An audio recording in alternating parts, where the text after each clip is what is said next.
on learning. And learning has been defined in different fields like psychology, sociology, neuroscience, and education. Broadly speaking, learning can be defined as the acquisition of new skills, knowledge, and values and attitudes through experience. However, we'll be narrowing down this presentation to learning under psychology.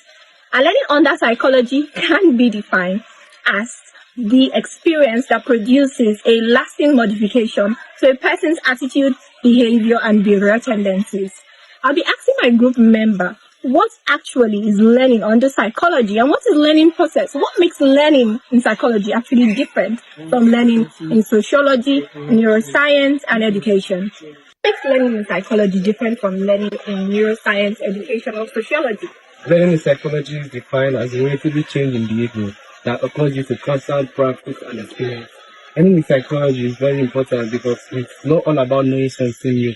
It must result in behavioral changes, and this also treats learning from commonly known in everyday life as gaining knowledge alone.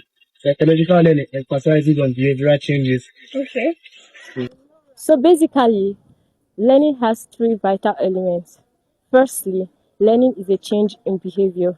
This means that learning is shown through what a person does, not what the person feels or think. And a person automatically changes when learning. That is to say, if there is no observable or measurable change, then learning has not occurred. And most times this change can be negative or positive, but the fact is that there must be a change in behavior. Secondly, learning occurs through practice and experience. It does not just happen automatically. It takes time. People learn by doing and interacting with their environment. So basically, repeating an action help your learner learn faster, and exposure to situation help your learner attitude change. Then lastly, learning is a relatively permanent change. Learning is permanent. It stays. It is not temporal, unlike mood and sickness. Learning is permanent. Learning change.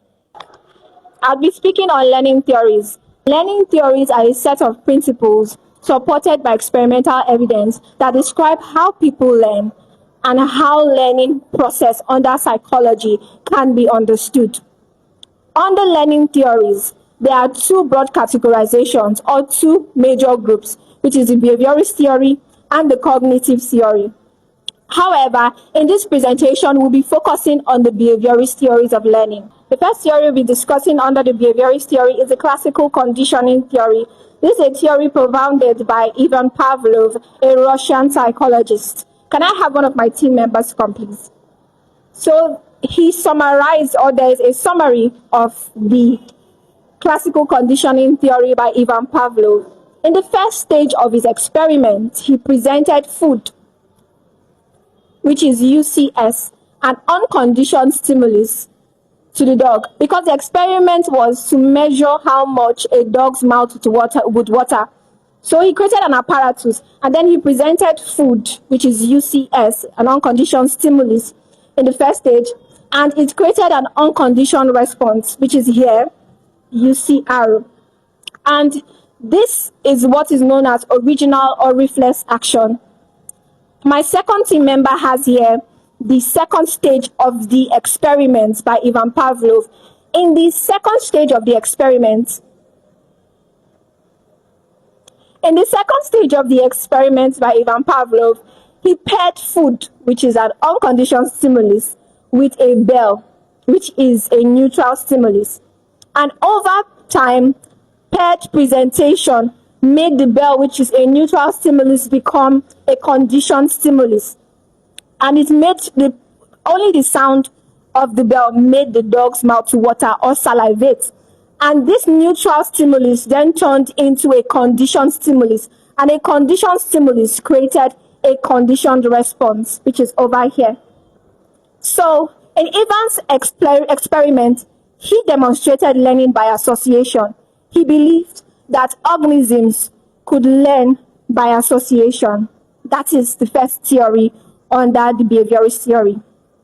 The second theory is the connectionism theory, and this theory is propounded, or was rather propounded, by Edward Thorndike. And Edward Thorndike believed that positive reinforcement strengthens the SR bond in behavior. And what is SRO bond?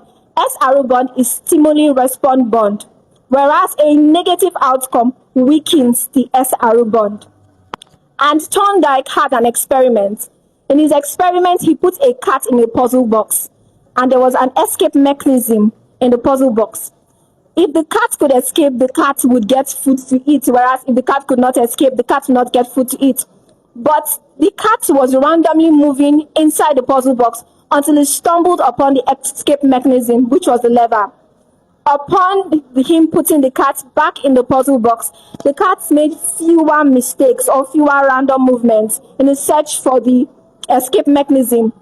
All right, I'm speaking on the significance of learning, and then we have several significance of learning, but I'm going to go with a few. We have, we learn for personal growth. We learn for adaptability. Just as the world is changing, we need to adapt to new things of the society, adapt to new things of the world. And we also learn from personal experience. We also learn from other person's experience and other people's mistakes in a way that if someone is faulty in one way or the other, there is a lesson to learn from that so that you might not also fall the same victim which the other person has already felt.